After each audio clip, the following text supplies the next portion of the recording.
Assalamualaikum warahmatullahi wabarakatuh.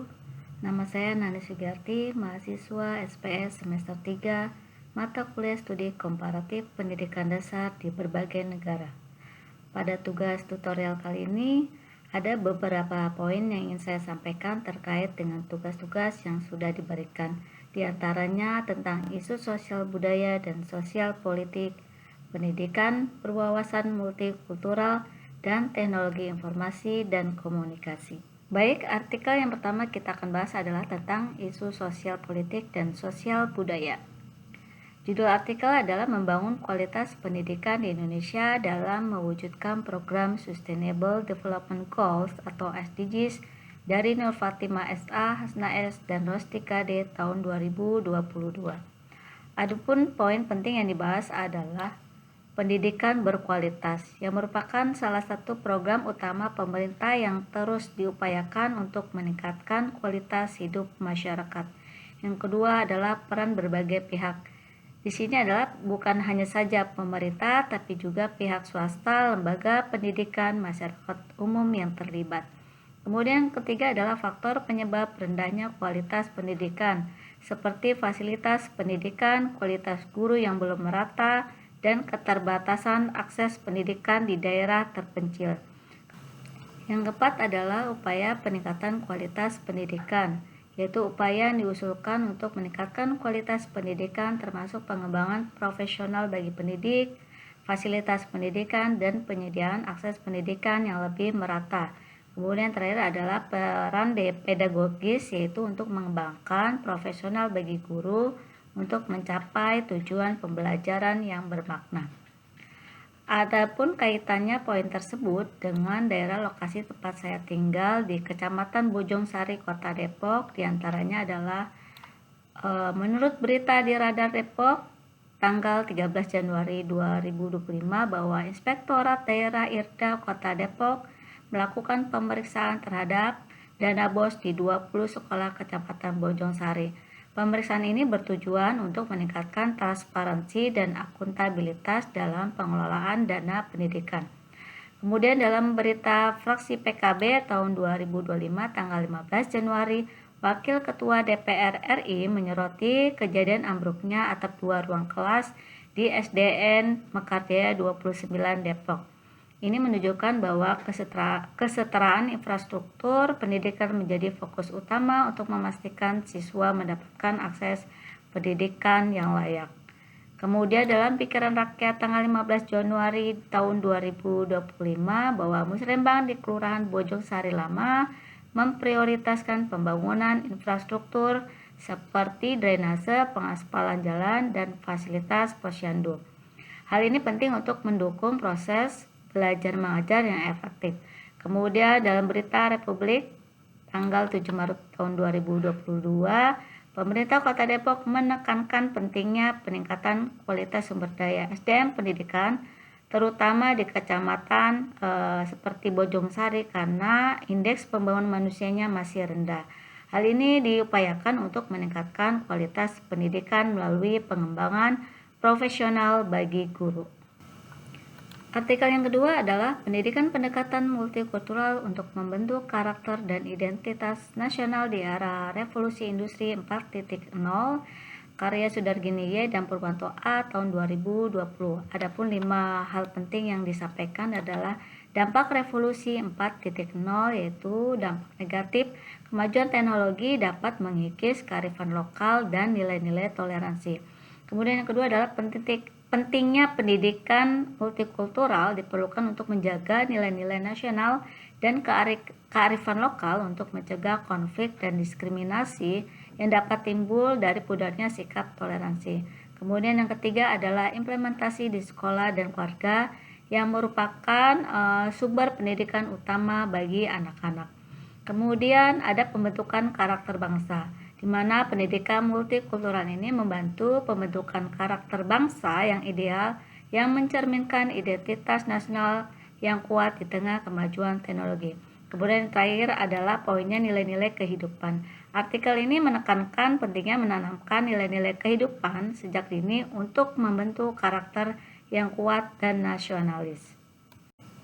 Poin-poin tersebut tentu saja terjadi di sekolah tempat saya mengajar, yaitu di daerah Kecamatan Bojongsari, Kota Depok, bahwa hal ini sesuai dengan apa yang dicanangkan oleh Kepala Dinas Pariwisata dan Kebudayaan Kota Depok, yaitu Budi Setiawan, menyatakan bahwa pemerintah daerah terus mendorong promosi keberagaman budaya sebagai daya tarik wisata kota.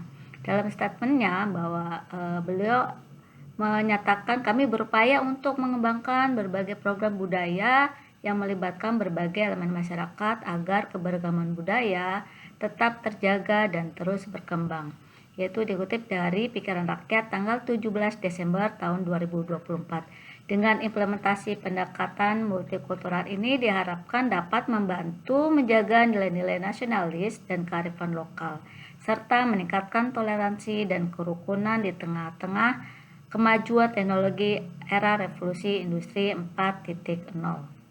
Kemudian artikel yang ketiga berjudul Inovasi Pembelajaran Berbasis Teknologi untuk Meningkatkan Kualitas Pendidikan di Era Digital, yaitu penelitinya Gulo S dan kawan-kawan tahun 2025.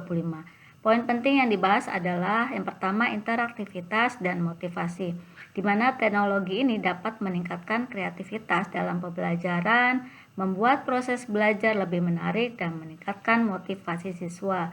Yang kedua adalah pemahaman konsep, di mana teknologi memungkinkan penyajian materi pembelajaran dengan cara yang lebih visual dan praktis, sehingga siswa dapat memahami konsep yang kompleks dengan lebih mudah. Kemudian yang ketiga adalah tantangan infrastruktur, di mana dengan adanya keterbatasan infrastruktur di daerah terpencil yang masih kekurangan akses internet dan perangkat teknologi yang memadai.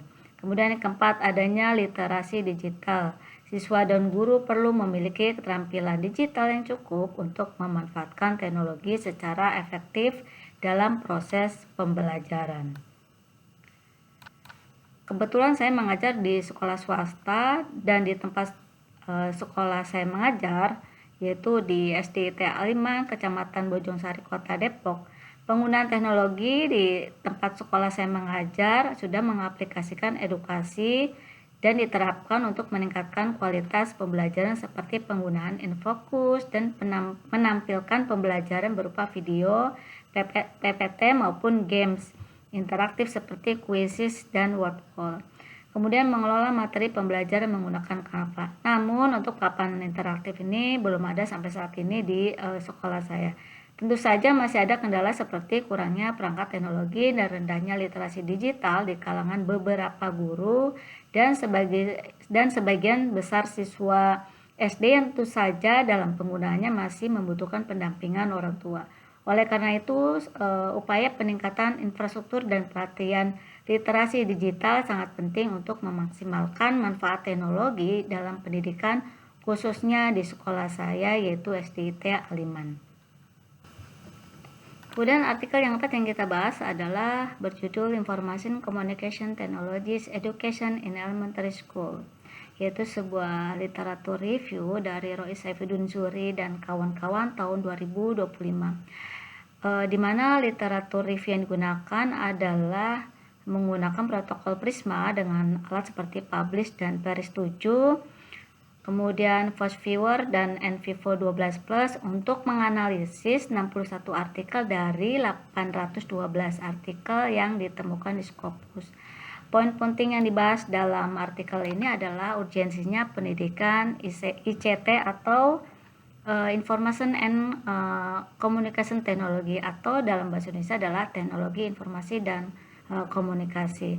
Pendidikan ini di sekolah dasar sangat penting di era revolusi industri 4.0 dan masyarakat 5.0 karena tren saat ini adalah konversi dari manual ke digital. Kemudian karakteristik pendidikan ICT yaitu di sekolah dasar mencakup pembelajaran online, interaksi komunikasi, media digital, perangkat lunak, inklusif, kemudian juga hasilnya real time, berbasis tipek, dan membuat siswa lebih mandiri.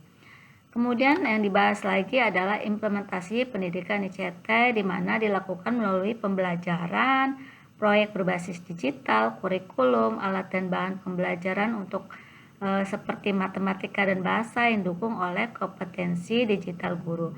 Kemudian dalam artikel tersebut juga merekomendasi penelitian di masa depan, yaitu dengan mempelajari ICT di sekolah dasar sesuai dengan perkembangan teknologi. Baik, dari artikel yang sudah saya sebutkan, adapun beberapa kesimpulan yang bisa diambil adalah menekankan pentingnya pendidikan berkualitas yang melibatkan berbagai pihak, termasuk pemerintah, swasta, dan masyarakat umum. Tantangan seperti kurangnya fasilitas pendidikan dan kualitas guru yang belum merata harus diatasi melalui pengembangan profesional dan peningkatan infrastruktur pendidikan. Pendekatan multikultural untuk menjaga nilai-nilai nasionalis dan kearifan lokal. Dengan pendekatan multikultural diperlukan untuk menjaga nilai-nilai nasionalis dan kearifan lokal di tengah kemajuan era revolusi industri 4.0. Dengan implementasi pendidikan ICT di sekolah dasar juga sangat penting untuk mempersiapkan siswa menghadapi era digital dengan dukungan kompetensi digital guru dan kurikulum yang relevan. Upaya peningkatan infrastruktur dan pelatihan literasi digital sangat penting untuk memaksimalkan manfaat teknologi dalam pendidikan.